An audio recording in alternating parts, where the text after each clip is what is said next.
Încerci să-mi demonstrezi că tu faci lucruri mai bine ca mine, ai resursele necesare momentan. Pe mine mă manipulează nimeni.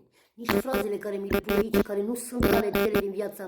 Realitatea mea nu o crezi tu, nici tu, nici nimeni. Când dai la cineva permis să aibă puterea asupra creierul tău, îți va crea propria ta realitate, o vor crea ei.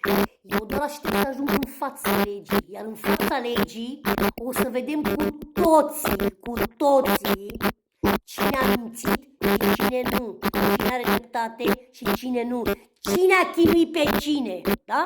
Așa că, dacă crezi că păi asta a fost singura ta soluție, asta e singura ta armă care o ai, din umbră, punând fel și fel de postări de pe YouTube, peste tot, da?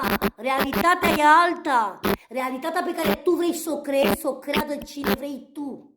Da. Eu nu. Eu n-am să mă opresc. Eu am mult mai multă încredere în mine, vreau ca să știi. Pe mine nu mă manipulezi. Da. Să-ți dea Dumnezeu miracolele de care ai nevoie. Așteaptă să ajungem în fața legii, ți-am mai explicat. Din umbră, eu momentan încă n-am ajuns nicăieri.